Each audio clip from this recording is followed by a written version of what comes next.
Moffitt, who gave us victims of abuse by the pastor, preacher, so-called pastor, preacher of the Inspiring Body of Christ Church. He gave us voices. We've been out here. My sister, I'm Donna Fields. I'm Renee Phillips. I was a member at the Inspiring Body of Christ Church over 20 years. I met Ricky Rush. He was my teacher at Skyline High School, and he sexually assaulted me during those years. I never spoke about it until 2018, but my sister and I came out here in September. Yes. And we decided to make it known to the public after the news went public, everything became public. We decided to make sure that the congregation knew what was going on, because a lot of times people don't read the news or the radio, and so that's what we're out here doing, making sure we let it be known. Today we're out here and Ricky Rush has turned his sprinklers on to get us to stop what we're doing, but we are going to continue to protest because we are here to protect the children. Yes. We were children when we were victimized by this pastor, so we're out here. We want it to be known by his congregation he's a deceiver, a liar, a spiritual manipulator. My name is Renee Phillips.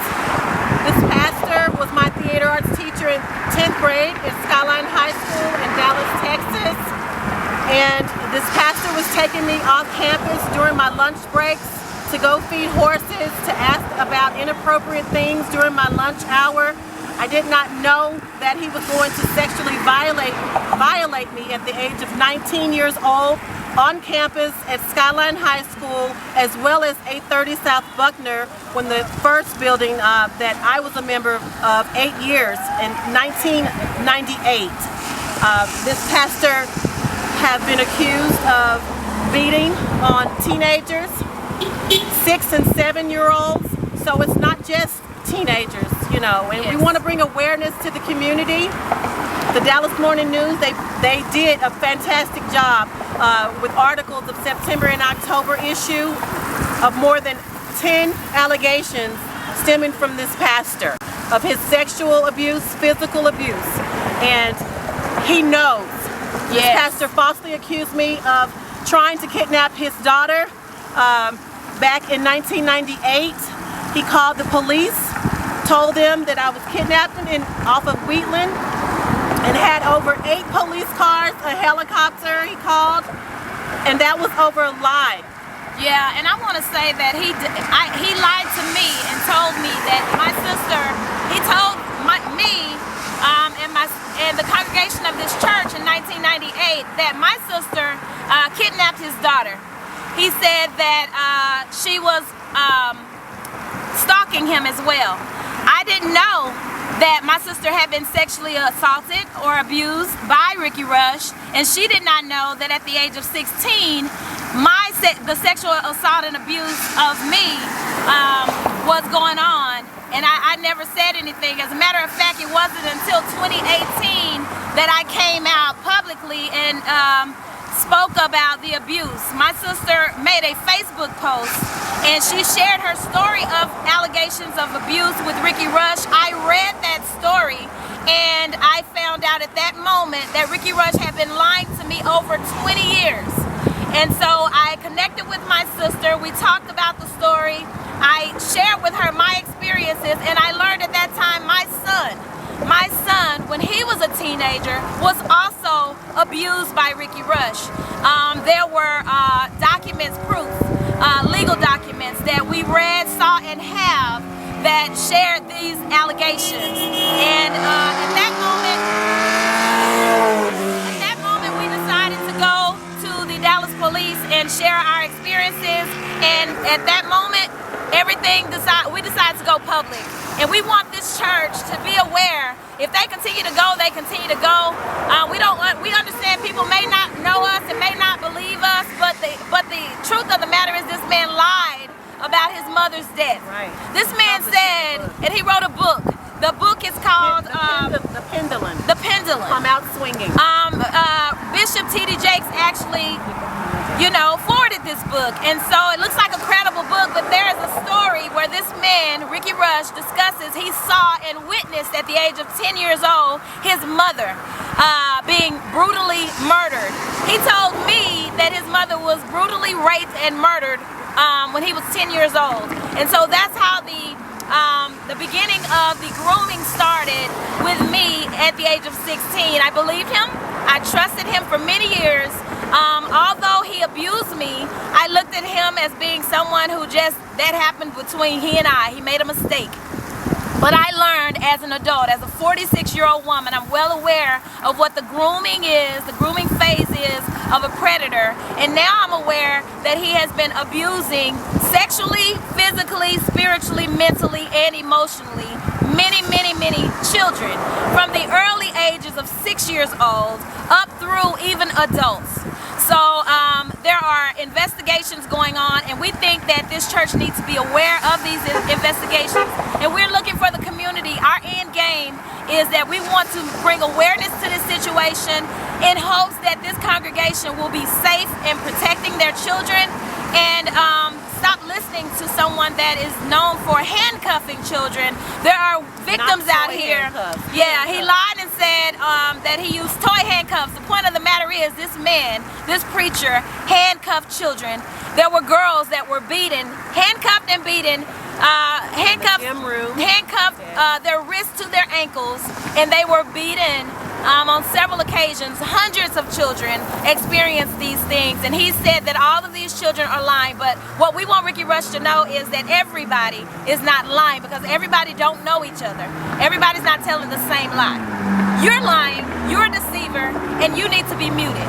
Yes, anyone that's a member of this church that has been attending for over 20 and 30 years, this is not the first time that you guys have heard any type of sexual misconduct.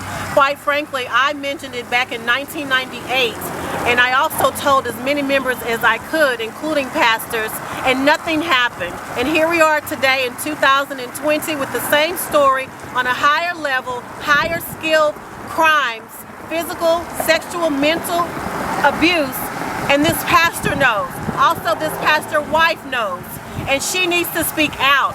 I don't know what the situation is, but I personally went to his wife and told her my experience, a portion of it.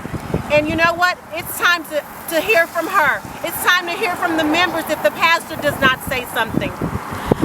I wanted to say that I also spoke with Beverly Rush. Ricky Rush asked me personally to go into his house in 1998 and speak to his wife, because his wife actually believed my sister's story.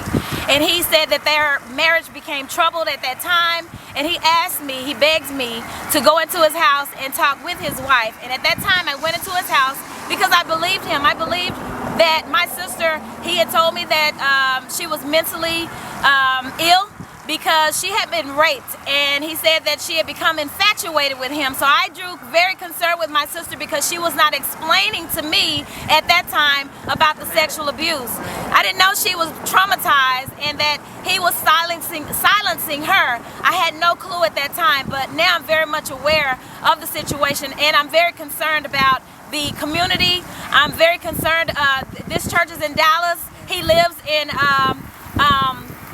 this community and around this community, and we're just very concerned because he has a school full of children, and those children could grow up with stories like ours, and we're trying to prevent that from happening.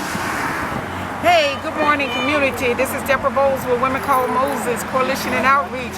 Hey, we're looking for victory over here. I'm excited about our new president. I'm looking forward to new laws and new energy. And I just want to shout out to my community. I'm out here supporting women and children that have been affected by the allegations from Ricky Rush, IBOC Church, Inspiring Body of Christ.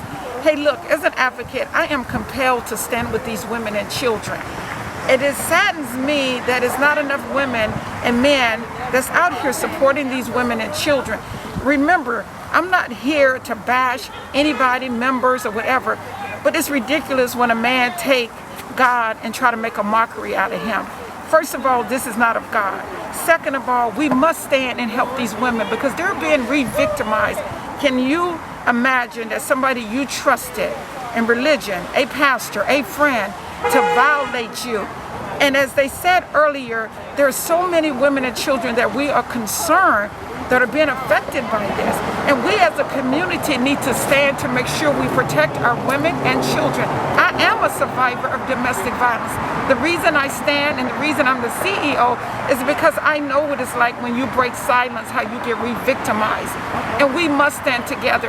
I know y'all might hear these women with emotions and everything, but that's what we call PTSD, post-traumatic stress disorder.